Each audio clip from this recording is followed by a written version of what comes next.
Hello दोस्तों, welcome to Civil Edge Education. आज हमारा डे 2 है। जैसे कि हम अपनी सीरीज़ में चला रहे थे, हम अपना फास्ट ट्रैक रिवीजन कर रहे हैं। तो ये फास्ट ट्रैक रिवीजन का हमारा डे 2 है, जिसमें कि हम लोग आरसीसी पढ़ रहे हैं। और आज मैं आरसीसी का चैप्टर 2 आपको कराऊंगी, ठीक है, जो कि है वर्किंग स्ट्रेस मेथड। और आई होप आपने जो मेरी पहली वीडियो है वो ज़रूर देखी होगी, लास्ट वीडियो, जिसमें कि मैंने चैप्टर 1 आपको कंप्लीट कराया है।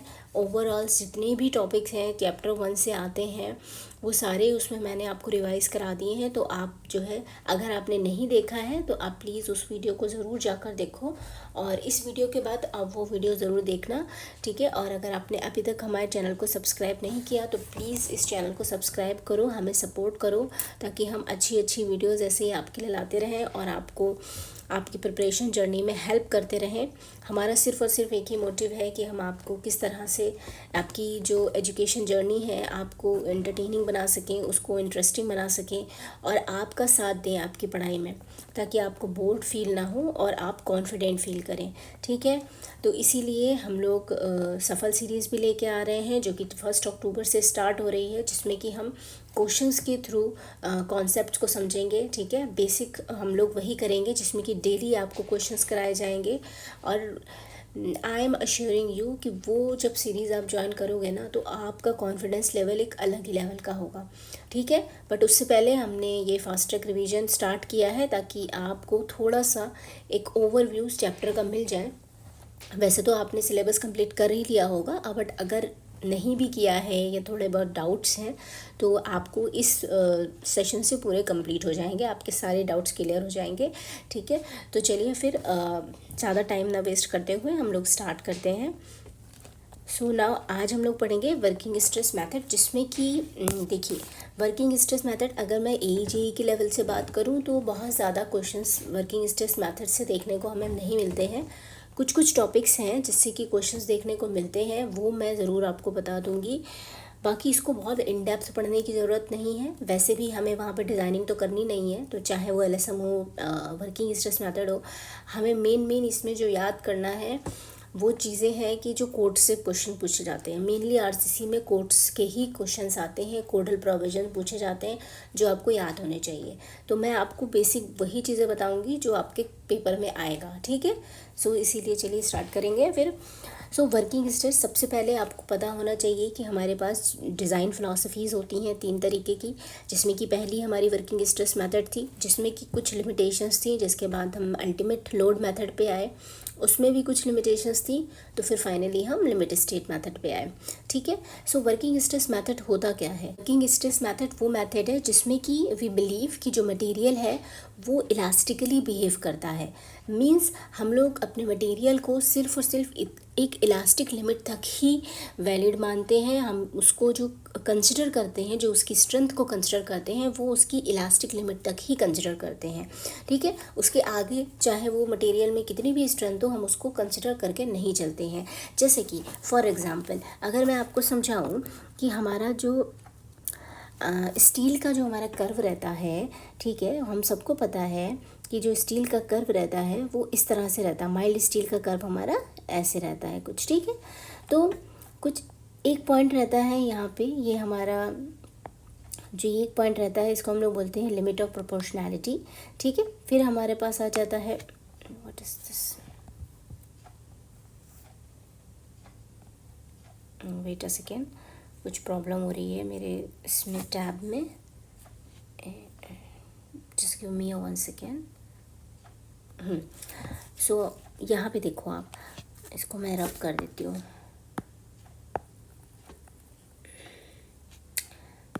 ठीक है। तो जब हम कर्व बनाते हैं अपना माइल्ड स्टील का स्ट्रेस स्ट्रेन कर्व, ठीक है, यहाँ पे स्ट्रेन रहेगा, यहाँ पे हमारा स्ट्रेस रहेगा। तो जब हमारा स्ट्रेस स्ट्रेन कर्व रहता है वो कुछ इस तरह से रहता है, ठीक है। तो यहाँ तक हम मानते हैं कि जो ये वैल्यू है जहाँ पे हमारा स्ट्रेस और स्ट्रेन एक दूसरे के प्रोपोर्शनल है, वो हमारी लिमिट होती है प्रोपोर्शनल लिमिट, ठीक है।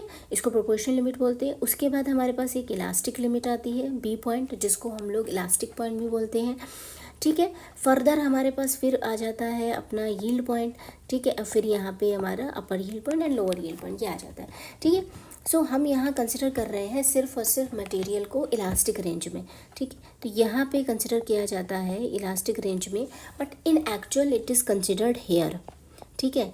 इससे भी कम लिया जाता है, ठीक है, बिकॉज हमें जो हमारा स्ट्रेस स्ट्रेन का रिलेशन है, एक चीज़ इसमें और होती है, जो स्ट्रेस स्ट्रेन का रिलेशन है वो लीनियर होता है, ठीक है, वर्किंग स्ट्रेस मेथड में। तो तभी इस मेथड को हम लोग लीनियर इलास्टिक मेथड भी बोलते हैं, ठीक है। तो क्वेश्चन आपसे पूछा जाता है कि क्वेश्चन पूछा जा सकता है उसमें कि ये जो मेथड है वो वर्किंग स्ट्रेस मेथड है, कौन सा मेथड है। तो उसमें आपको कई ऑप्शंस होंगे और वहाँ पे लीनियर इलास्टिक होगा, तो आपको लीनियर इलास्टिक पे लगाना है, ठीक है। लीनियर इलास्टिक क्यों होता है समझ में आ गया, बिकॉज हम लोग लीनियर उसको मानते हैं, स्ट्रेस स्ट्रेन को हम मानते हैं कि प्रोपोर्शनल लिमिट तक ही का जो स्ट्रेस है वही हमारा अलाउबल स्ट्रेस है, उससे ज़्यादा स्ट्रेस हम अपने स्ट्रक्चर पे दे ही नहीं सकते, ठीक है। जबकि इन एक्चुअल हमें पता है कि जो हमारा अल्टीमेट स्ट्रेंथ होता है वो कहीं जाके यहाँ पे होता है, फिर हमारा स्ट्रक्चर फेल होता है। अगर हम माइल्ड स्टील की बात कर रहे हैं तो हम जनरली डिफॉर्मेशन तक, यील्ड स्ट्रेस तक लेते हैं, तो यील्ड स्ट्रेस भी हमारा यहाँ पर है जो कि इस वैल्यू से ज़्यादा है, ठीक है। तो हम यहाँ से ये पता चलता है कि इसमें जो हम स्ट्रेस कंसिडरेशन करते हैं वो हमारी जो एक्चुअल लिमिट है उससे बहुत ही कम जो है अपने स्ट्रक्चर की स्ट्रेंथ को मानते हैं। मीन्स हम अपने स्ट्रक्चर की स्ट्रेंथ को अंडर एस्टिमेट कर रहे हैं यहाँ पे, ठीक है। जिसकी वजह से हमें जब स्ट्रेस हम कम लेते हैं तो उसकी वजह से हमें बड़े बड़े स्ट्रक्चर्स बनाने पड़ते हैं, एरिया ज़्यादा देना पड़ता है, जिसकी वजह से हमारी कॉस्ट बढ़ती है, ठीक है। स्ट्रक्चर भले ही सेफ़ होगा, सर्विसेबल होगा, लेकिन कॉस्ट बढ़ जाएगी, ठीक है। बट एज एन इंजीनियर हमें ऐसा स्ट्रक्चर चाहिए जो सेफ़ भी हो, सर्विसेबल भी हो और साथ में कॉस्ट इफ़ेक्टिव हो, ठीक है। तो इसीलिए इसके ये ड्रॉबैक्स थे जिसकी वजह से यूनिट लोड मेथड पे हम गए थे, ठीक है। तो इसमें आपको ये चीज़ पढ़नी है, देखो यहाँ लिखी हुई है कि ये इलास्टिकली बिहेव करता है। दूसरा पॉइंट है कि स्ट्रेस जो होता है इसमें आपको इसकी जो लिमिट मिलती है वो स्ट्रेस की जो लिमिट होती है वो विद इन द लिमिट आता है। आप ये मान के चलते हो कि जो स्ट्रेस की हमने लिमिट मान ली उतना ही स्ट्रेस आना है अब, ठीक है, ये हम मान के चलते हैं। और प्रॉपर फैक्टर ऑफ सेफ्टी आप अचीव कर लेते हो इसमें, ठीक। जैसे कि लिमिट स्टेट मेथड में हम पार्शियल सेफ्टी ऑफ फैक्टर लेते थे, यहाँ पे हम मानते हैं कि प्रॉपर फैक्टर ऑफ सेफ्टी है।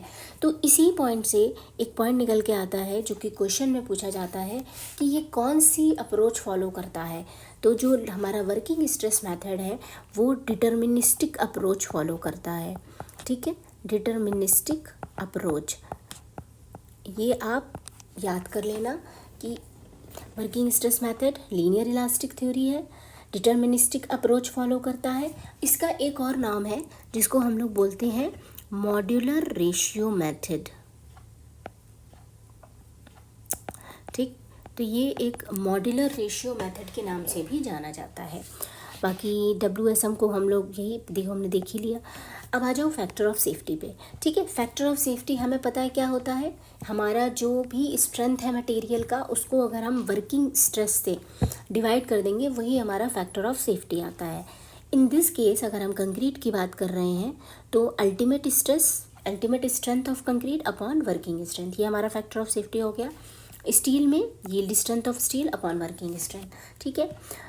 जनरली आपको फैक्टर ऑफ सेफ्टी इस तरह से पूछेगा कि कंक्रीट का बेंडिंग कंप्रेशन में कितना स्ट्रेस है, तो आपको पता होना चाहिए कि 3 होता है। और डायरेक्ट कंप्रेशन में कितना फैक्टर ऑफ सेफ्टी हम लोग लेते हैं, 4 लेते हैं, ठीक है। स्टील के लिए हमारा फैक्टर ऑफ सेफ्टी जो रहता है वो 1.78 होता है, जिसको हम लोग 1.8 भी लेके चलते हैं, okay. Now we will study some assumptions of working stress method. तो अजम्पशंस में सबसे मेन जो अजम्पशन है बहुत पूछा जाता है कि जो सेक्शन है वो प्लेन रहेगा before bending and after bending, ठीक है। इसका मतलब ये होता है कि जो हमारे स्ट्रेन्स आते हैं वो लीनियर होते हैं, लीनियर स्ट्रेन आपके आएंगे, ये आपको पता होना चाहिए, ठीक है। तो लीनियर स्ट्रेन, इस एक लाइन से हमें पता चला कि स्ट्रेन जो रहेगा वो लीनियर रहेगा। नाउ जितने भी स्ट्रेस हैं, टेंसाइल स्ट्रेस जितने भी हैं वो स्टील लेगी, ठीक। बाकी कंप्रेसिव लोड कंक्रीट लेगा और सारे ही टेंसाइल लोड स्टील लेंगे। एक और ऑब्जर्वेशन ये है कि stress strain relationship of steel and concrete under working load is a linear और स्ट्रेट लाइन। जैसे कि एलएसएम में हमें पता है कि हमारा जो स्ट्रेस स्ट्रेन कर्व होता है वो कैसा होता है, रेक्टेंगुलर के साथ में पैराबोलिक होता है। But in working stress method हमारा जो स्ट्रेस स्ट्रेन कर्व रहता है, जो उनका रिलेशन होता है वो भी लीनियर होता है, और स्ट्रेस का जो स्ट्रेस का वेरिएशन की बात करें तो स्ट्रेस का वेरिएशन भी लीनियर होता है, जैसे कि स्ट्रेन का वेरिएशन लीनियर होता है। ठीक है, मॉडुलस ऑफ इलास्टिसिटी और कंक्रीट का और स्टील का कांस्टेंट रहता है इसमें। ठीक है, फिर आ जाता है आपका परमिसिबल स्ट्रेस इन रेनफोर्स्ड स्टील बार। अब अगर हम रेनफोर्स्ड स्टील बार में परमिसिबल स्ट्रेस देखें तो उसकी ये वैल्यू है। इससे क्वेश्चन आता है आपका, वो पूछ लेता है कि टेंशन और शेयर में परमिसिबल स्ट्रेस कितना होगा। ठीक है, टेंशन और शेयर में permissible stress of reinforced steel कितना होगा। तो आपको पता होना चाहिए कि अगर आपका बार का डाया 20 mm से कम है तो Fe 250 के लिए ये वैल्यू 140 रहती है, 415 के लिए 230 रहती है। ठीक है, ऐसे ही अगर आप 20 mm से ऊपर जाओगे तो ये वैल्यू आपकी 130 हो जाती है, और ये वैल्यू आपकी 230, ये वाली तो वैल्यू 230 ही रहती है आपकी। ठीक है, और यहाँ पे देखो इन्होंने 500 के लिए नहीं दिया है, तो 500 के लिए मैं आपको लिखा देती हूँ। ये वैल्यू आपकी 275 हो जाती है। Okay, and this value is 190। ये आपकी 275 रहेगी और ये 190 हो जाती है। सो ये आपको याद करना है दो चीज़ें। नेक्स्ट आपको जो याद करना है वो ये याद करना है कि tensile strength various grade of concrete के लिए क्या होता है। अगर डिफरेंट ग्रेड ऑफ कंक्रीट आपको दिए तो उसमें टेंसाइल स्ट्रेस कितना होगा, तो वो याद कर लो आप। 1.2, 2, 2.8, यहाँ से M10 से स्टार्ट हुआ है 40 तक, ये डिफरेंट वैल्यू है, इसको याद करना है। ठीक है, now will talk about modular ratio. तो मॉडुलर रेशियो हमारे पास दो होते हैं, जो M=ES/EC होता है, जिसमें कि ES आपका modulus of elasticity of steel है and EC is modulus of elasticity of concrete है। तो ये दोनों का जो रेशियो रहता है इसे हम लोग शॉर्ट टर्म मॉडुलर रेशियो बोलते हैं। ओके, सो यहाँ पे ये हमारा शॉर्ट टर्म मॉडुलर रेशियो कहलाता है। ठीक, और एक और मॉडुलर रेशियो है जो कि कॉमनली हम WSM में यूज़ करते हैं, क्वेश्चंस भी इसी से आते हैं, जो है 280/3 सिग्मा CBC। ये हमारा जो होता है, इसको हम लोग लॉन्ग टर्म मॉडुलर रेशियो बोलते हैं। ठीक है, और इससे क्वेश्चन पूछा जाता है कि जो लॉन्ग टर्म मॉडुलर रेशियो होता है उसमें क्रीप आप कैसे कंसिडर करते हो, फुली कंसिडर करते हो, नॉट कंसिडर करते हो, या फिर पार्शली कंसिडर करते हो। तो जो हमारा लॉन्ग टर्म मॉडुलर रेशियो होता है उसमें हम लोग क्रीप को पार्शली कंसिडर करते हैं, और शॉर्ट टर्म मॉडुलर रेशियो में हम लोग क्रीप को कंसिडर नहीं करते हैं। ये याद रखना आप। ठीक है, अब देखो मॉडुलर रेशियो जो रहता है हमारा 280/3 सिग्मा CBC की बात करें अगर, तो सिग्मा CBC क्या है। सिग्मा CBC जो है हमारा वो है FCK upon factor of safety, जो कि कितना है अभी देखा हमने 3 होता है। ठीक है, तो FCK/3 है।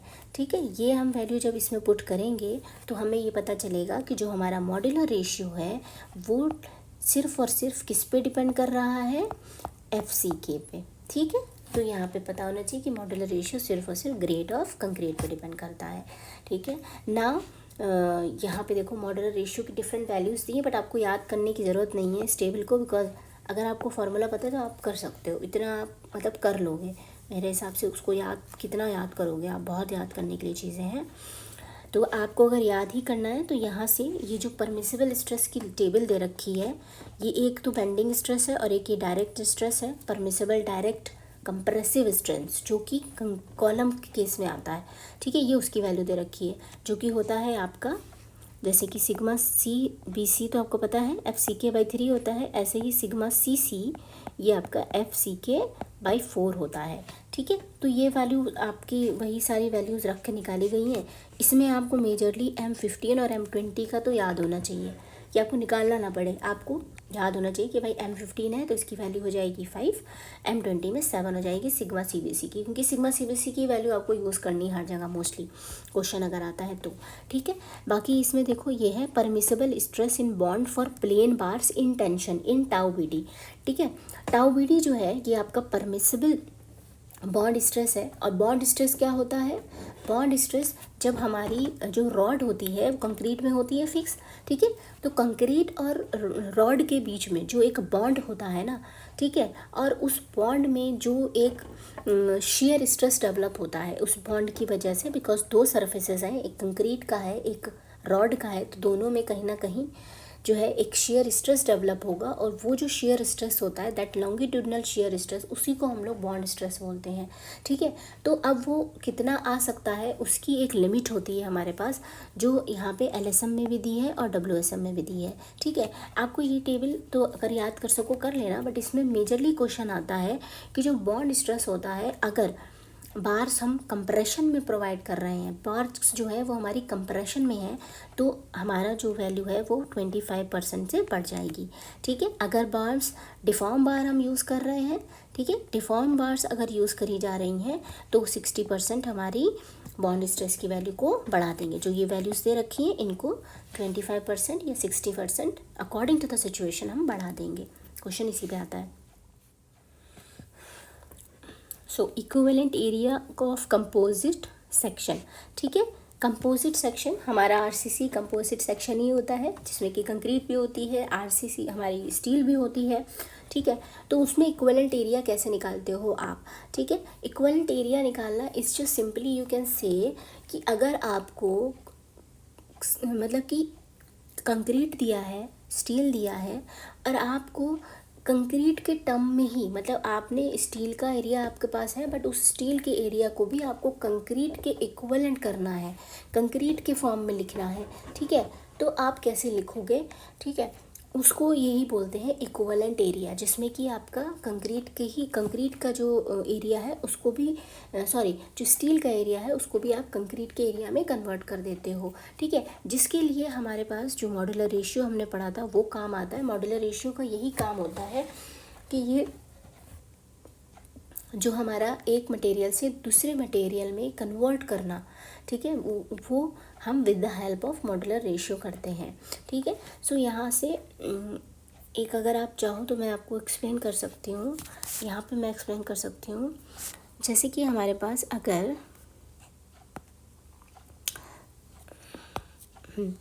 जैसे कि हमारे पास कोई एक कंपोजिट सेक्शन है, ये है हमारे पास बीम, ठीक है। यहाँ पे हमने बार्स प्रोवाइड कर रखी हैं। नाउ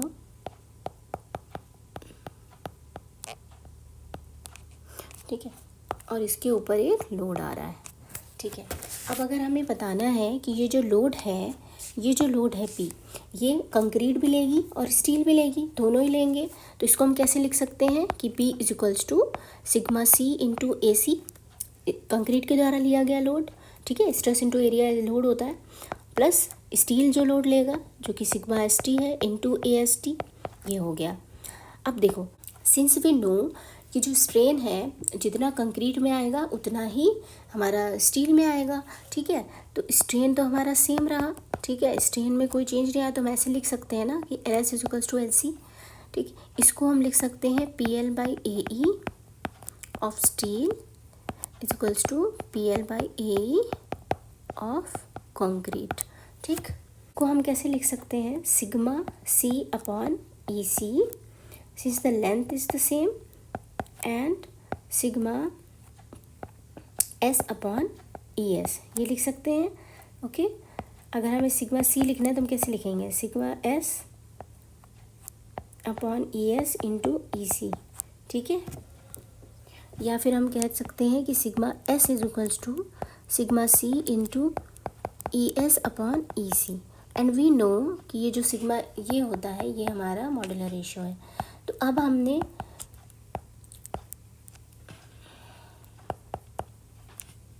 ठीक है, तो हमने क्या करा कि जो हमारी कंक्रीट थी उसको हमने उसका जो स्ट्रेस था वो हमने स्टील के स्ट्रेस के फॉर्म में इस तरह से लिख दिया, ठीक है।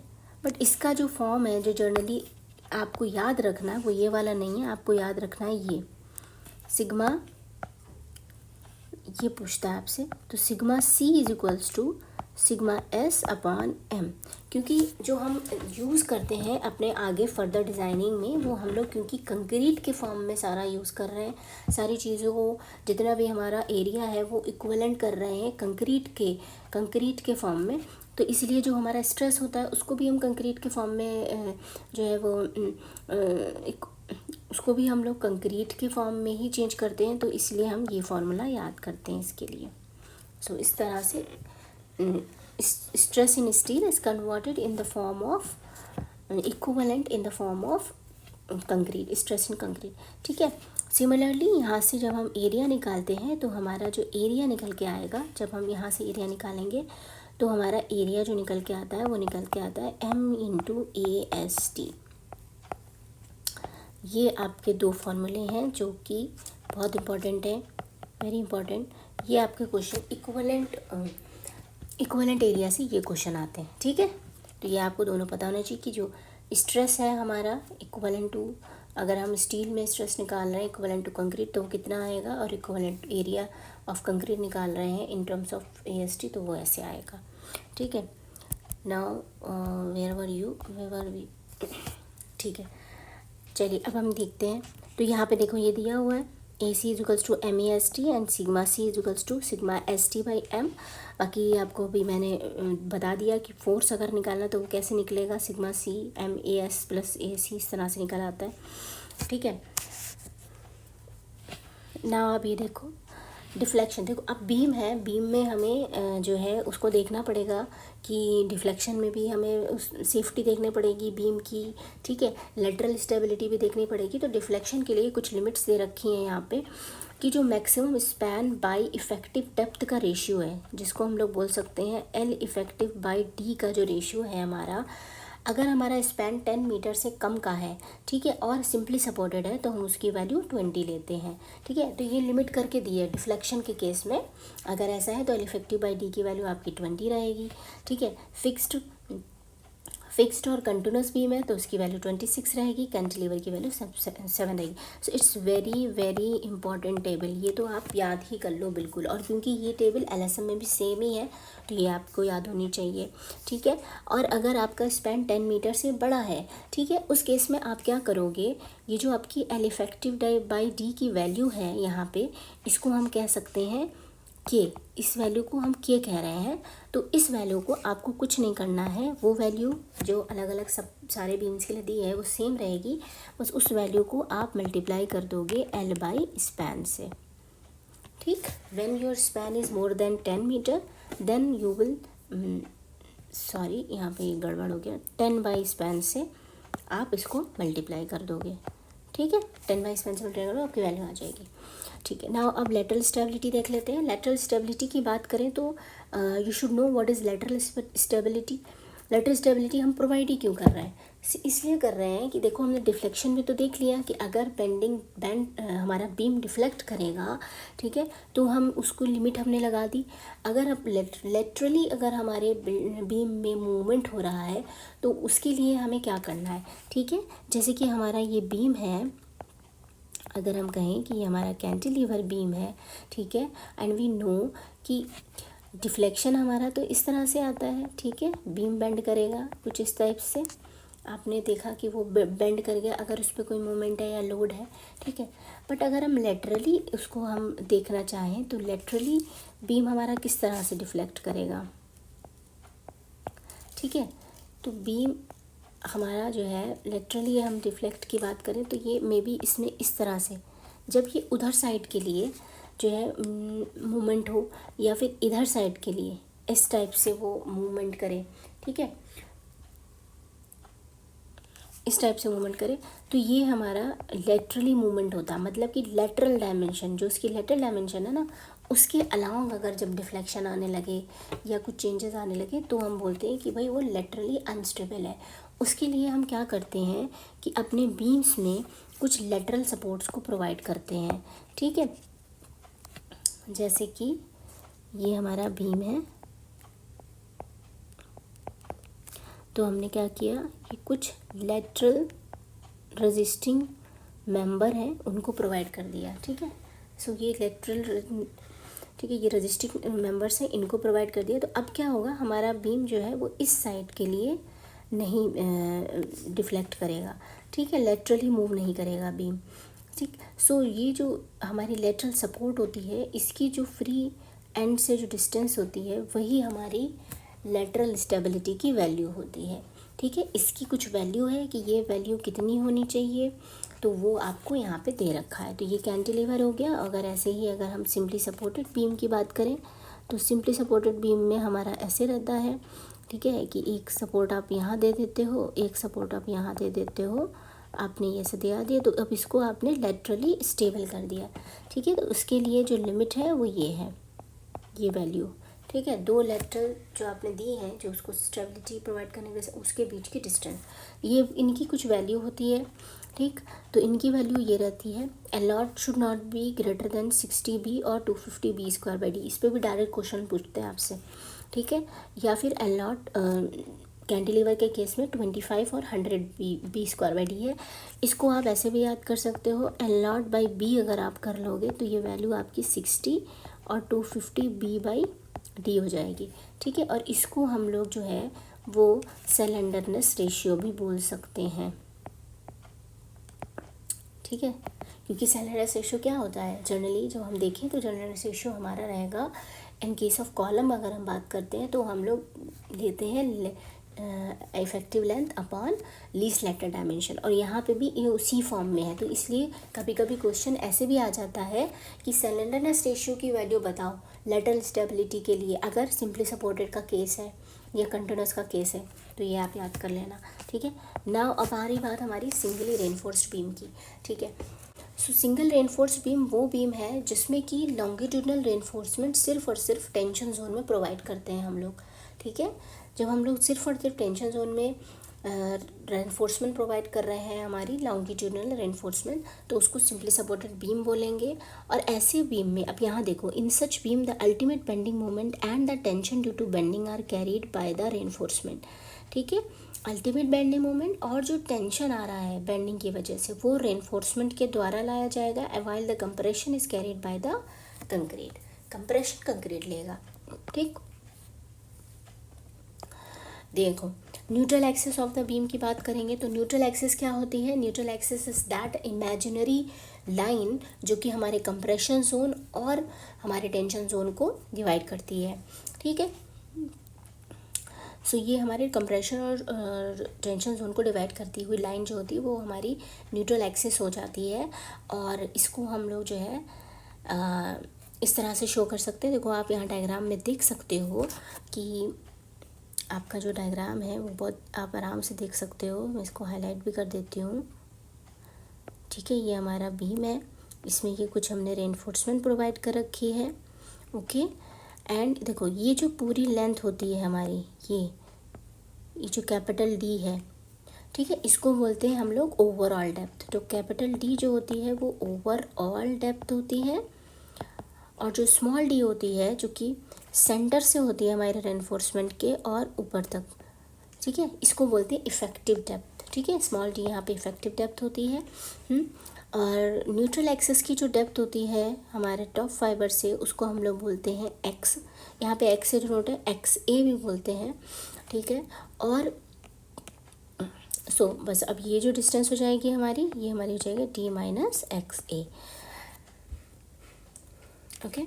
सो ये आपको पता होना चाहिए। बाकी आप आ जाओ, डिफरेंट सेक्शंस होते हैं हमारे पास।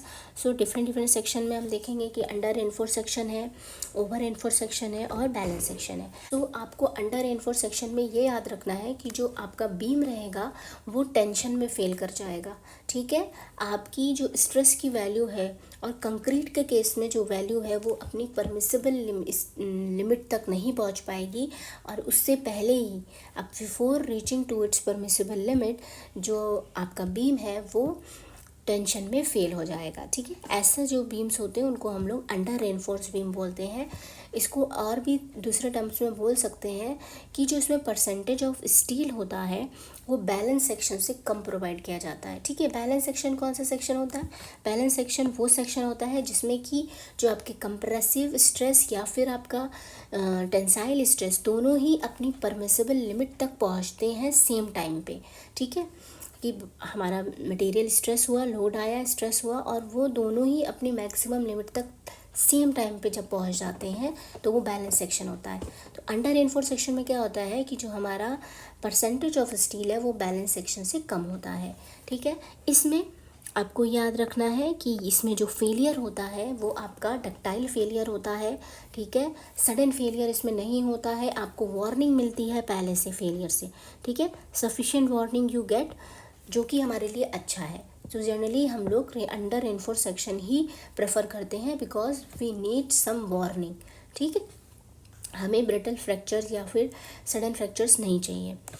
ओवरऑल रेनफोर्स सेक्शन में ये रहता है कि आपका, अच्छा एक पॉइंट इसमें और है कि जो अंडर रेनफोर्स सेक्शन है उसका दूसरा नाम आपका है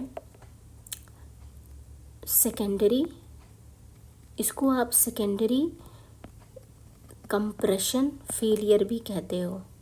ठीक है, सेकेंडरी कंप्रेशन फेलियर भी बोला जाता है अंडर रेनफोर्स। क्यों बोला जाता है? क्योंकि इसमें कंप्रेशन जो होगा ना वो बाद में आएगा। ठीक है, प्राइमरी आपका क्या है? टेंशन, सेकेंडरी आपका क्या है? कंप्रेशन, इसलिए सेकेंडरी कंप्रेशन फेलियर है।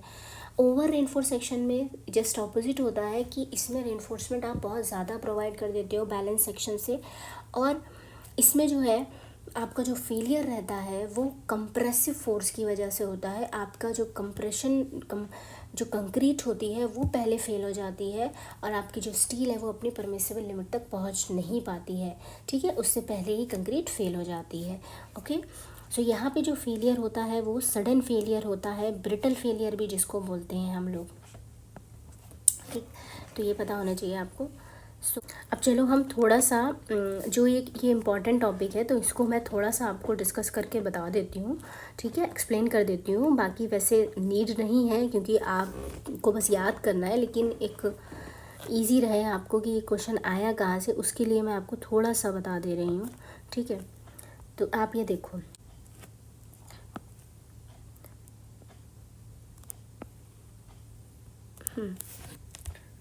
ठीक है, तो यहाँ पे हमने रेनफोर्समेंट प्रोवाइड कर रखी है। ओके, नाउ वी सी कि ये हमारी न्यूट्रल एक्सिस है। ठीक है, और अगर हम देखें तो ये हमारी क्या होती है? टोटल डेप्थ रहती है, कैपिटल डी। ठीक है, जब आप इसको बात करते हो तो ये होती है small D, which is effective depth.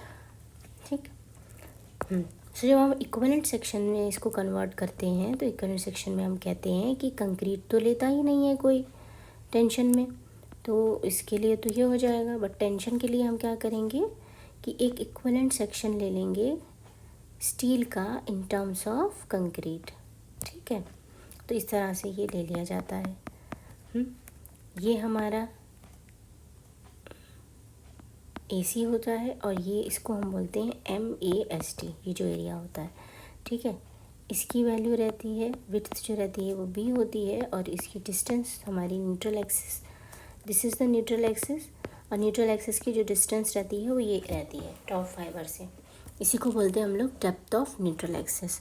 ठीक है, अब अगर हम यहाँ पे स्ट्रेस डायग्राम बनाएंगे तो हमारा स्ट्रेस डायग्राम कुछ ऐसा बनता है। रुक जाओ, मैं दूसरे पेन से बनाती हूँ स्ट्रेस डायग्राम।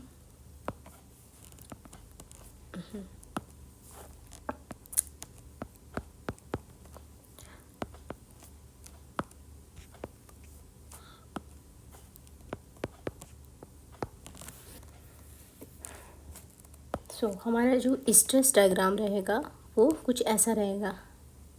ठीक है, हमने देखा था कि जो स्ट्रेस डायग्राम रहता है वो हमारा लीनियर रहता है, तो ये हमारा स्ट्रेस डायग्राम होता है जिसकी यहाँ पे इसकी वैल्यू है सिग्मा CBC और इसकी वैल्यू है सिग्मा ST/M। ठीक है, because we are considering in terms of concrete. ठीक है, तो ये हमारी वैल्यू हो गई है। अब देखो, जहाँ पे यहाँ पे लगता है हमारे पास कंप्रेसिव फोर्स, ठीक, और ये हमारा हो गया है टेंसाइल फोर्स, ठीक। तो ये जो फोर्स लगता है ये हमारा XA/3 की डिस्टेंस पे लगता है टॉप फाइबर से, ठीक। तो ये जो डिस्टेंस रहती है हमारी ये होती है T माइनस XA/3, ओके। और इस टर्म को हम एक बार यहाँ पे, इस टर्म को यहाँ पे हम T माइनस XA भी लिख सकते हैं। सो नाउ अगर हम क्रिटिकल न्यूट्रल एक्सिस की बात कर रहे हैं, क्रिटिकल न्यूट्रल एक्सिस की बात कर रहे हैं तो उसमें हमें पता है कि क्रिटिकल न्यूट्रल एक्सिस वो न्यूट्रल एक्सिस होती है जिसमें कि हमारे जो स्टील है और जो कंक्रीट है दोनों ही अपनी स्ट्रेस की जो वैल्यू होती है उनको इक्वली सेम टाइम पे रीच करते हैं, ठीक है। तो इसमें जो होती है हमको दोनों की वैल्यू पता रहती है, तो हम यहाँ पे क्या करेंगे कि सिमिलर ट्रायंगल से हम जो यहाँ पे देखो, सो इस केस में क्या होता है कि जो हमारी actual depth of neutral axis होती है वो critical depth of neutral axis बन जाती है, ठीक है। तो यहाँ से जब हम इस डायग्राम में, this is the stress diagram, इस डायग्राम में जब हम लोग सिमिलर ट्रायंगल लगाएंगे तो हमें अपनी critical depth of neutral axis मिल जाएगी, ठीक है, जिसको हम ऐसे लिख सकते हैं sigma CBC upon XA equals to,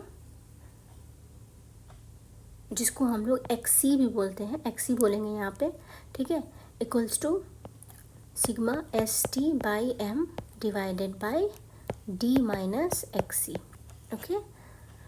so now इसको जब हम लोग सॉल्व कर लेते हैं, after solving we get XC is equals to m sigma CBC upon m sigma CBC plus sigma ST into D। ये फार्मूला आपको मिल जाता है critical depth of neutral axis का, ठीक है, जिसको हम लोग एक और फॉर्म में लिख सकते हैं XC is equals to m upon m plus sigma ST upon sigma CBC। So this is very easy for you to remember, ठीक है। ये वाला फार्मूला बहुत इजी है, आपको याद रखने में आसानी हो जाएगी इसको, ठीक है। और ये जो टर्म रहती है हमारी, इसको हम लोग बोलते हैं स्ट्रेस रेशियो, जो कि R के बराबर होती है। सो इसको हम लोग XC is equals to m upon m plus R भी लिख सकते हैं इंटू T, ठीक है। तो इसको हम लोग लिखते हैं XC is equals to K into D। तो अब ये जो K है ना, K यही तो ये वाली वैल्यू है, ठीक, ये जो वैल्यू है ये K की वैल्यू है, और K की वैल्यू पे क्वेश्चन आता है, ठीक, पूछ लेगा। और इसको हम लोग बोलते हैं, इसको बोलते हैं न्यूट्रल एक्सिस कोफिशिएंट, और समटाइम्स कांस्टेंट भी कह देते हैं, ठीक, K की वैल्यू को। तो K की वैल्यू आपको याद रखनी है कि ये तो आपको यहाँ से एक तो ये वैल्यू मिल रही K की, एक ये मिल रही है वैल्यू, एक इस टर्म में भी क्वेश्चन पूछा जा सकता है, और एक होती है इसकी वैल्यू और, जो कि आप याद कर लो 93.33 प्लस सिग्मा ST, ठीक है, एक ये भी रहती है value. So you got how many values, how many, कितने टाइप से आप इसको देख सकते हो, 1 2 3, ये तो सिमिलर ही है बट इस फॉर्म में भी आ सकता है एग्ज़ाम में, और ये 4, ठीक है। तो इस तरह से होती है, और इसकी एक टेबल भी होती है, ठीक है, जो टेबल आपको पता होनी चाहिए। इसकी टेबल आपसे पूछ लेता है, डायरेक्ट पूछेगा। अब यहाँ पे देखो, ये जो सिग्मा ST है, यू नो कि सिग्मा ST यहाँ पे हुआ वो क्या है, FY upon factor of safety of steel, हम यहाँ पे कितना ले रहे हैं 1.8, ठीक है। तो ये डिपेंड कर रहा है सिर्फ और सिर्फ ग्रेड ऑफ स्टील पे।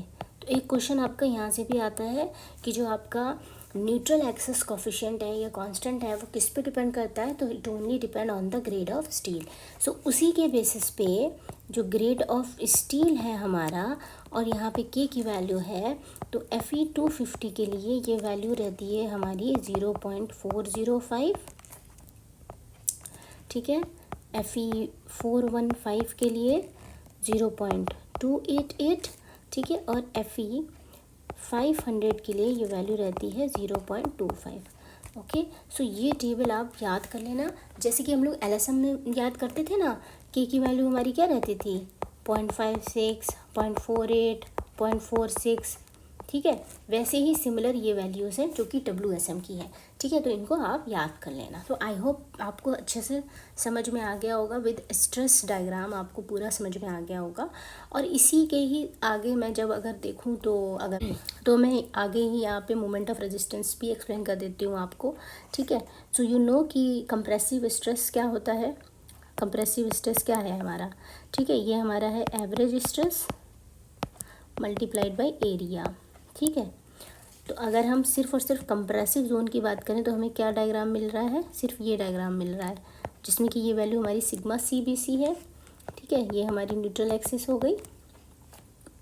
अब देखो इसका क्या, हमारा एवरेज स्ट्रेस कितना होगा 1/2 इंटू सिग्मा CBC प्लस 0, ठीक है। और इंटू एरिया कितना है, एरिया अगर हम यहाँ से देखें तो हमारा क्या एरिया निकलेगा, हाँ, will find out the area as B into XA, ठीक है। तो यहाँ से हमारा एरिया हो जाएगा B इंटू XA। तो ये हमारा कंप्रेसिव स्ट्रेस आ गया half into B into XA into sigma CBC, ठीक है। So this is C। और अगर हम टेंशन निकालेंगे तो टेंशन हमारा क्या हो जाएगा, एवरेज स्ट्रेस इंटू एरिया वही निकलेगा, जो कि हो जाएगा sigma ST by M into, और एरिया कितना है MAST, ठीक है। तो एरिया जो हो जाएगा वो MAST हो जाएगा। तो यहाँ से एरिया ये कितना हो जाएगा सिग्मा ST इंटू AST। ये हमारा टेंसाइल फोर्स आ गया।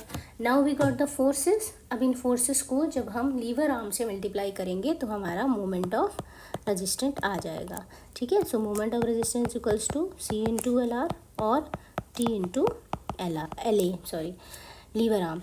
और लीवर आर्म क्या होता है, so lever arm is the perpendicular distance between the two compressive and the tensile force. तो यहाँ पे ये जो आप देख रहे हो this is the perpendicular distance, और ये जो वैल्यू है ना, ये वैल्यू यही हमारी लीवर आर्म है D-XA/3, ठीक। तो ये जो D-XA/3 की वैल्यू है, ये वैल्यू हम इसमें पुट कर देंगे, सॉरी ये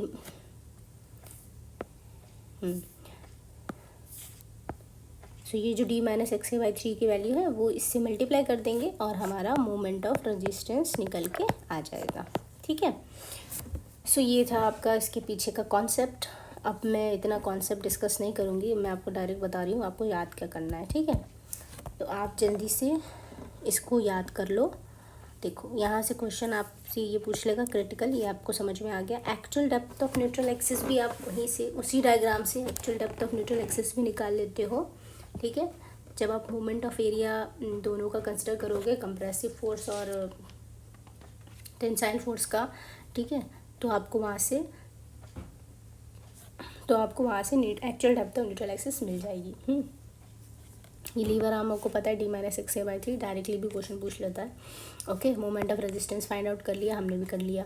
ओके, नाउ यहाँ पे देखो, जब आपका यहाँ पे क्या हो रहा है, XA is greater than XC, means जो actual depth of neutral axis है वो critical depth of neutral axis से बड़ी है।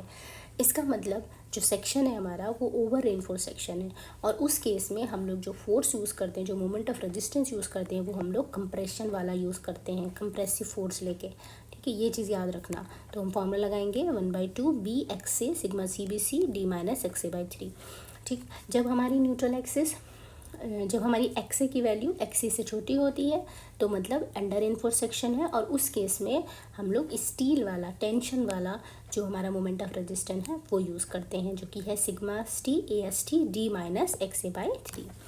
ओके, जब हमारा दोनों सेम होते हैं तब हम कोई सा भी फॉर्मूला ले सकते हैं इनमें से। अब आ जाओ परसेंटेज ऑफ स्टील।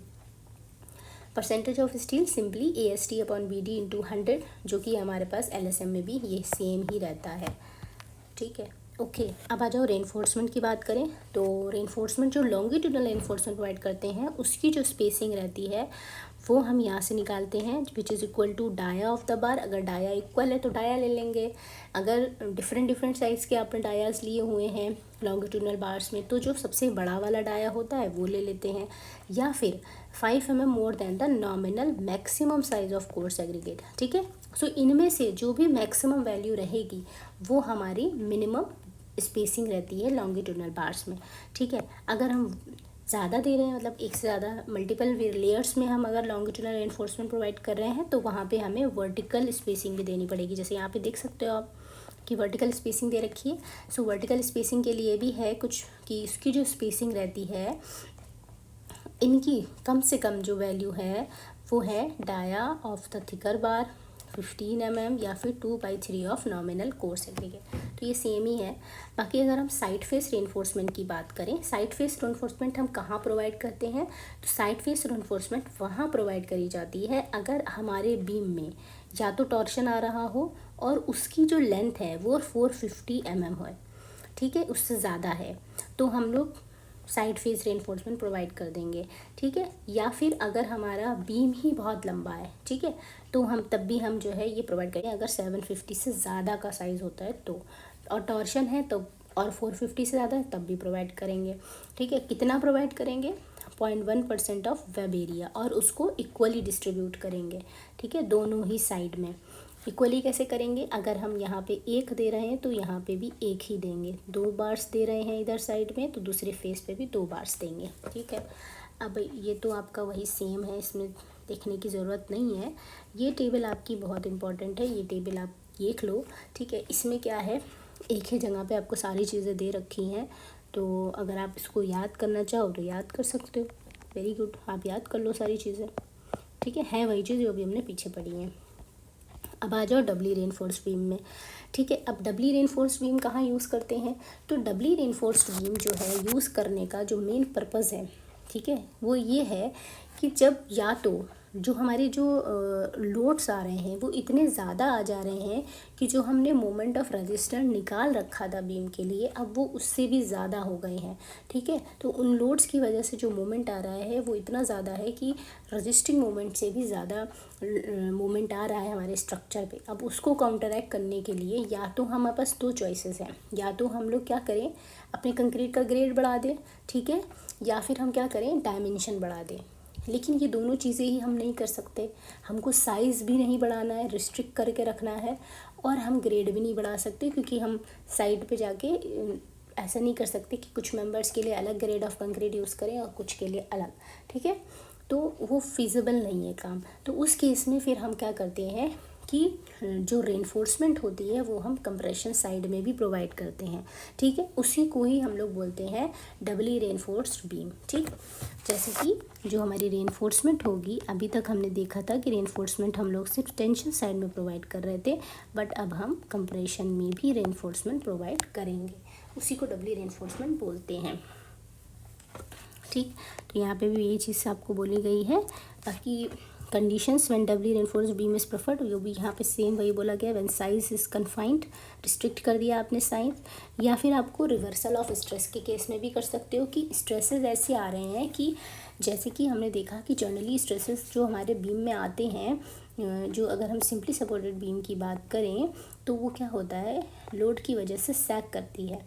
ठीक है, उसके ऊपर अगर हम पॉइंट लोड लगाएंगे तो वो सैग करेगी, बट रिवर्सल ऑफ स्ट्रेसेस में क्या होता है, बीम हमारी हॉक करती है। ठीक है, तो जब ये हॉक करेगी तो यहाँ कंप्रेशन आएगा और यहाँ टेंशन आएगा। एंड वी नो कि हमने क्या करा है कि कंक्रीट, हमें पता है कि टेंशन में स्ट्रांग है और टेंशन तो नीचे आता है, एक जर्नल केस है। ठीक है, यहाँ कंप्रेशन यहाँ टेंशन, इसके केस में जर्नल केस में। ठीक है, और हमने स्टील प्रोवाइड कर दी नीचे, बट अब क्या हुआ कि टेंशन ऊपर आ गया रिवर्सल ऑफ स्ट्रेस की वजह से। ठीक, तो अब ऊपर तो कुछ प्रोटेक्शन ही नहीं है, तो अब उस केस में क्या होगा, वहाँ पे हमारे क्रैक्स डेवलप होने लगेंगे। ठीक है, वहीं पे हमारा डबली रेनफोर्समेंट काम आता है। इसलिए इन जनरल हम लोग ऐसा नहीं करते कि नीचे ही देते, जनरली हम लोग कुछ कुछ रेनफोर्समेंट ऊपर भी देते हैं। ठीक है, कि कभी अगर रेनफोर्समेंट सपोज़ कभी ऐसा केस आ जाए, स्ट्रेस रिवर्सल हो जाए, तो हम ऊपर प्रोवाइड कर देते हैं। ठीक है, so when the beam is under eccentric loading आएगा तब भी करेंगे। व्हेन एक्सीडेंटल और sudden lateral loads govern the beam, accidental या फिर सडन लेटरल लोड बीम पे लग जाएँ। It is when bending moment changes sign for prevent torsion moment. ठीक है, ये टॉर्शन मोमेंट को प्रिवेंट करने के लिए अगर बेंडिंग मोमेंट साइज चेंज कर रहा है तो भी कर लेते हैं। ठीक है, in case of continuous beam at support where negative moment develop. ठीक है, तो कंटिन्यूस बीम में सपोर्ट पे नेगेटिव मोमेंट जहाँ डेवलप होता है उस केस में भी हम लोग इसका यूज़ कर सकते हैं डबली रेनफोर्समेंट का। इसके एडवांटेज क्या होते हैं? ठीक है, एडवांटेज पूछ सकता है आपका कि compression steel and tensile steel increases the sections flexibility and it is always used in earthquake. ये हमेशा अर्थक्वेक में यूज़ किया जाता है। The doubly reinforced beam has steel in tension and compression zone to reduce the section's deflection. Deflection reduce कर देता है because steel दोनों ही साइड में होती है और रोटेशन कैपेसिटी को बढ़ा देता है।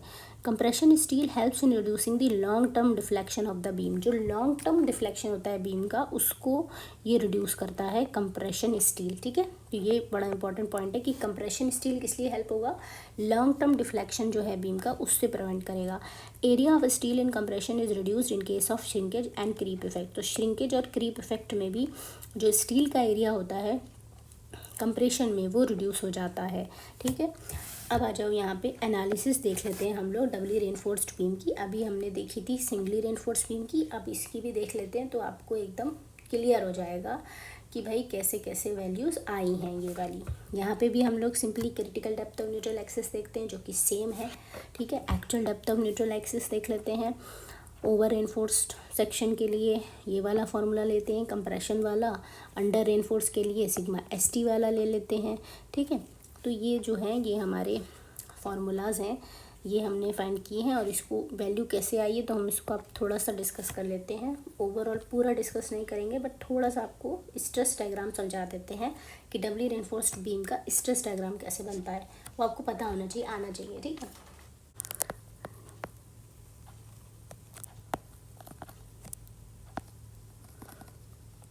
ये मैं आपको एक्स्ट्रा करा रही हूँ, वैसे कोई इसकी नीड है नहीं। ठीक है, फिर भी आपको पता होना चाहिए तो इसलिए मैं करा रही हूँ, आप बस एक बार देख लो। ठीक है, जैसे कि ये हमारा बीम है। ओके, अब ये इसको बना देती हूँ। ठीक है, ये इसकी न्यूट्रल एक्सिस है।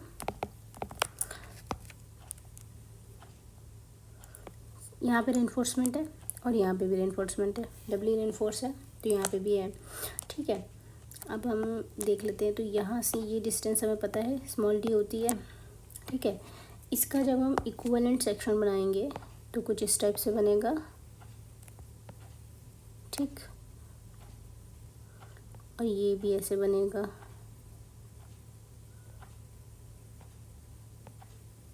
ऐसे करके बना सकते हैं। ठीक है, और ये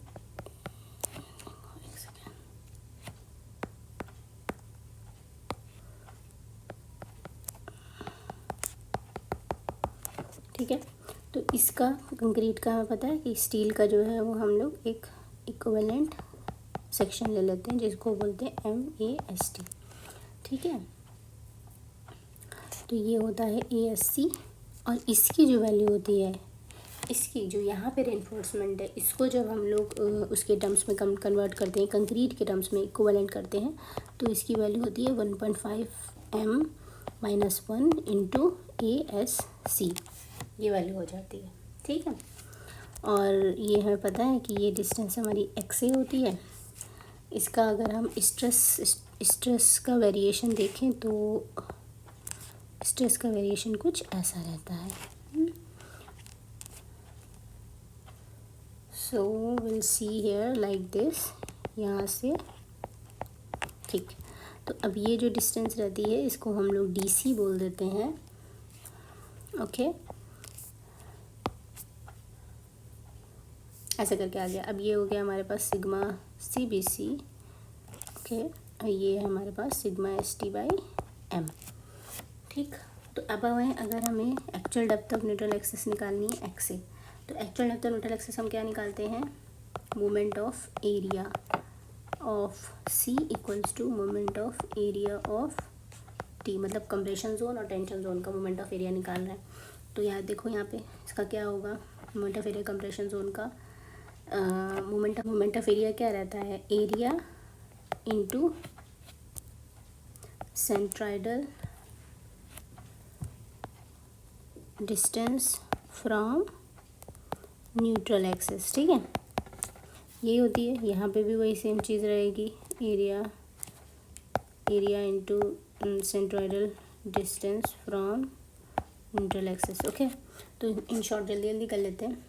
तो अब देखो, इस कंप्रेशन जोन की बात करें तो b इंटू एक्स ए, ये b हो गया, ये डिस्टेंस आपकी b है, ठीक है। तो b इंटू एक्स ए ये आपका एरिया हो गया। इसमें अगर सेंट्रल डिस्टेंस की बात करें तो क्या हो जाएगी, एक्स ए बाई 2 हो जाएगी, ठीक। इसी में ही जो हमारा ये वाला एरिया है स्टील का, वो है 1.5 m minus 1 into A S C, ठीक, A S C into X A, ठीक है, ये हो गया। इसको हम लोग क्या करेंगे, ये डिस्टेंस हमारी कितनी है, डी सी, ये हो जाएगी डी सी, सही है, which is equals to M A S T D minus X ए।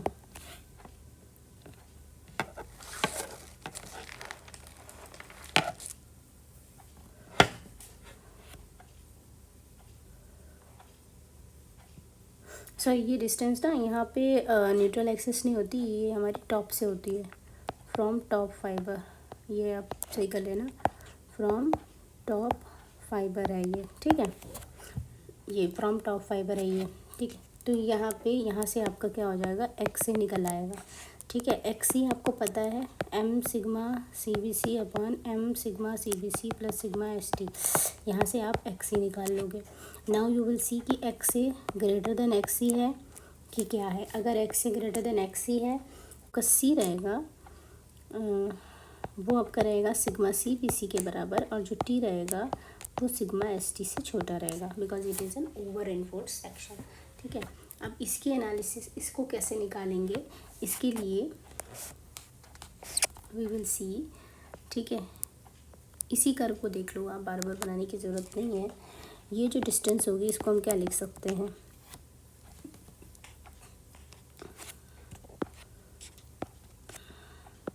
ये डिस्टेंस यहाँ से लेके यहाँ तक ये हो जाएगी हमारी डी माइनस डी सी, ठीक है, इसको लिख सकते हैं डी माइनस डी सी।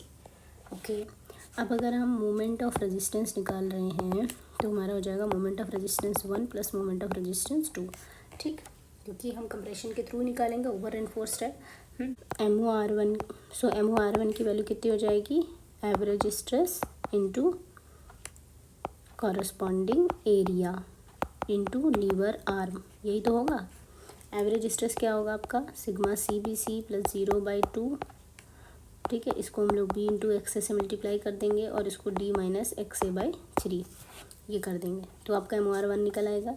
फिर एम ओ आर 2 कैसे निकालोगे आप, एम ओ आर 2, ठीक है, एम ओ आर 2 आप निकालोगे फोर्स इंटू एरिया से, फोर्स इंटू लीवर आर्म से, ठीक है। फोर्स आपको पता है कि जो यहाँ पे फोर्स लगता है उसको हम लोग मान लेते हैं कि वो होता है सी डैश, ठीक है। तो ये जो होता है ये होता है सी डैश, डायरेक्ट आपको फोर्स पता है, इसको मल्टीप्लाई कर दोगे आप 1.5 m minus 1 into A S C, ठीक है, इससे मल्टीप्लाई करोगे इसको, सॉरी फोर्स नहीं, स्ट्रेस है ये, इस स्ट्रेस को, C dash is a stress, इसको मल्टीप्लाई करोगे इस एरिया से, और लीवर आर्म आपको पता है which is D minus D C इस केस में। सो इस केस में डी माइनस डी सी आपकी लीवर आर्म है। तो यहाँ से आपका एम ओ आर 2 निकल आएगा, तो यहाँ पे आपको एम ओ आर मिल जाएगा जो कि है आपका sigma C B C by 2 B into X A D minus X A by 3 plus C dash 1.5 m minus 1 A S C D minus D C, ठीक। तो ये आपका पूरा मोमेंट ऑफ रेजिस्टेंस निकल के आ गया डबली रेनफोर्स्ड बीम का over reinforce section में, ठीक है। सिमिलरली अगर आपका एक्स ए सेकेंड केस एक्स ए लेस देन एक्स ई हुआ, ठीक है, तो उस केस में जो सी होगा वो less than sigma C B C होगा, और जो टी होगा वो equals to sigma S T रहेगा, ठीक है। तो यहाँ पे भी आपका MOR जो निकलेगा वो रहेगा MOR1 प्लस MOR2, ठीक है। सो MOR1 जब आप निकालोगे तो वो जाएगा average stress into corresponding area into lever arm, ठीक है। अब एवरेज स्ट्रेस तो आपको पता है कि क्या ही होगा, sigma S T into AST, ठीक है, इंटू D-XA/3। ये आपका क्या कर सकते, ये MOR1 आपका हो गया sigma S T into AST into D-XA/3, ठीक है। सो ये इस तरह से हो गया है। अब आप MOR2 निकाल लोगे जो कि आपका हो जाएगा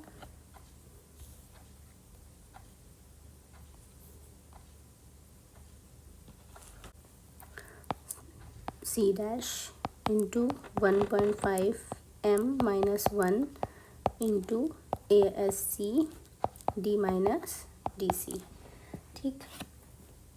अब ये देखो यहाँ पे जो C, यहाँ पे अभी दोनों का जो निकालेंगे तो ये ऐसे हो जाएगा सिग्मा ST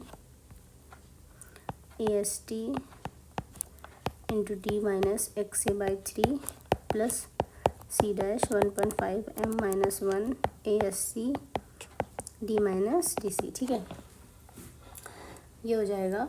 और इसको हम लोग यहाँ पे देखो C डैश निकालना भी बड़ा इजी है। अगर हम ये डायग्राम स्ट्रेस स्ट्रेन का कर्व देख लें, स्ट्रेस डायग्राम अगर हम देख लें तो हमें पता है यहाँ पे हमारा क्या है, C डैश है, ठीक है। ये सिग्मा CBC है, ये डिस्टेंस हमारी क्या है, DC है, ठीक है। ये ओवरऑल ये डिस्टेंस हमारी क्या है, XA है, ओके। ये है D-XA और ये होती है सिग्मा ST/M। तो यहाँ से C डैश हम निकाल लेते हैं, C dash upon XA minus DC, ये जो वैल्यू रहेगी हमारी, ये वैल्यू जो रहेगी वो रहेगी XA माइनस DC, ठीक है। सो ये वैल्यू और ये value equals to sigma ST/M divided by D-XA, ठीक है। तो यहाँ से हम फाइंड आउट कर सकते हैं very easily sigma ST/M into XA minus DC upon D-XA, okay. तो अब ये वैल्यू जो है आप इसमें पुट कर दोगे, आपका आ जाएगा मोमेंट ऑफ रेजिस्टेंस। अब हम देख लेते हैं, ये इस तरह से फार्मूला आया है पूरा, आपको फार्मूला पूरा याद कर लेना है, ठीक है। ये पूरा फार्मूला याद हो जाएगा, डायरेक्ट आपको फार्मूला आना चाहिए, बस सिंपल बात ये है, ठीक है। तो यहाँ पे देखो ये सब दिया हुआ है, बाकी देख लो यहाँ पे कुछ इंपॉर्टेंट पॉइंट्स हैं कि due to creep and shrinkage effect a factor 1.5 M is used for compression steel. जैसे कि कंप्रेशन स्टील के लिए हमने देखा कि 1.5 M ऐड करते हैं, तो वही ये बता रहा है। In doubly reinforce concrete beam stress in compression steel is less than stress in tension steel. तो कंप्रेशन स्टील में जो स्ट्रेस आते हैं वो टेंशन से तो कम ही आते हैं, तो टेंशन में तो हमेशा ज़्यादा आएंगे, कंप्रेशन में कम आएंगे स्ट्रेस। स्टील बीम थ्योरी है ये, इससे क्वेश्चन देखो 2018 में पूछा गया है, 2021 में भी पूछा गया है, आपको पता होना चाहिए जनरली होती क्या है। तो steel beam theory is use to find the approximate value of the moment of resistance of doubly reinforced beam, specially when the area of the compressive steel is equal to or more than the area of tensile steel, ठीक है। तो यहाँ पे ये कह रहे हैं कि स्टील बीम थ्योरी जनरली आपकी यूज़ तब करी जाती है जब आपको डबली रेनफोर्स्ड बीम में जो एरिया है कंप्रेशन स्टील का वो टेंसाइल जो स्टील है उसके एरिया से अगर वो ज़्यादा है, तो मतलब ज़्यादा है या इक्वल है, ठीक है। मतलब स्टील बीम थ्योरी ये कहती है कि अगर आपका जो एरिया है कंप्रेशन स्टील का वो टेंशन स्टील से या तो ज़्यादा है या इसके बराबर है, ठीक है, इन डबली रेनफोर्स्ड बीम, तो उस केस में जो है वो जो मोमेंट ऑफ रेजिस्टेंस की हम वैल्यू निकालते हैं, ठीक है, वो उसलिए स्टील बीम थ्योरी का यूज़ होता है, ठीक है। Steel beam theory is use to analyse and in the design of doubly reinforce section. Doubly reinforce section को डिज़ाइन में ही हम लोग स्टील बीम थ्योरी यूज़ करते हैं। अजम्पशन इसमें हम ये मानते हैं कि कंक्रीट कम्प्लीटली निगलेक्ट कर दिया आपने, the moment of resistance taken equal to the amount of the couple compressive and tensile steel. The permissible stress in compression in steel is equals to permissible stress in tensile in steel. तो compression side में जो steel है उसके permissible stress और जो tension side में जो stresses हैं वो दोनों इक्वल हैं, ठीक है। Area of compression steel equals to area of tension steel. Maximum permissible stresses are generated simultaneously both in compression and tension zone. तो दोनों ही साइड में जो है वो मैक्सिमम परमिसिबल स्ट्रेसेस जनरेट हो रहे हैं साइमल्टेनियसली। बाकी ये फार्मूला ये याद करो, ठीक है। अब साइलेंस सी की जो वैल्यू रहती है, ठीक है, जो आपका स्ट्रेन रहता है वो आपका 0.00351 माइनस DC/X रहता है, ठीक है। जब डबली रेनफोर्स सेक्शन की बात होती है तो उसमें जो स्ट्रेस रहता है corresponding to this the compression steel, वो आपका जो स्ट्रेन रहता है वो ये रहता है 0.00351 माइनस DC/X। ये फार्मूला आपको पता होना चाहिए। ओके, सो नाउ ये पूरा आपका चैप्टर 2 वर्किंग स्ट्रेस मेथड, जिसमें कि जितने भी क्वेश्चन आ सकते हैं, जितने भी क्वेश्चंस आते हैं, जितने भी टॉपिक्स हैं, मैंने सारे ही आपके यहाँ पे डिस्कस किए हैं कि कौन कौन से टॉपिक से क्वेश्चन आ सकते हैं, वो सारा रिवाइज करा दिया। आप बस इसको अच्छे से कंप्लीट कर लेना, ठीक है। सो आई होप ये वीडियो आपको बहुत अच्छी लगी होगी, बहुत ज़्यादा आपके काम आएगी। आप ये पूरा अच्छे से रिवाइज कर लोगे तो आपसे मोस्टली क्वेश्चंस लग जाएंगे वर्किंग स्ट्रेस मेथड के, ठीक है। बाकी अगर आपको कोई भी डाउट है, कोई भी क्वेरी है तो प्लीज़ कमेंट सेक्शन में मुझे बताइएगा, आई विल आंसर दैट। और आप इस चैनल को सब्सक्राइब करिए और अगर आप शेयर करिए ज़्यादा से ज़्यादा लोगों को, ठीक है। अपने फ्रेंड सर्कल में इसको शेयर करिए ताकि हमें भी एक मोटिवेशन मिले कि हम अब इस पे और अच्छी वीडियोस आपके लिए अच्छा कंटेंट लेके आएँ, ठीक है। तो please do subscribe it, share it and चलिए फिर मिलते हैं नेक्स्ट वीडियो में। Thank you so much.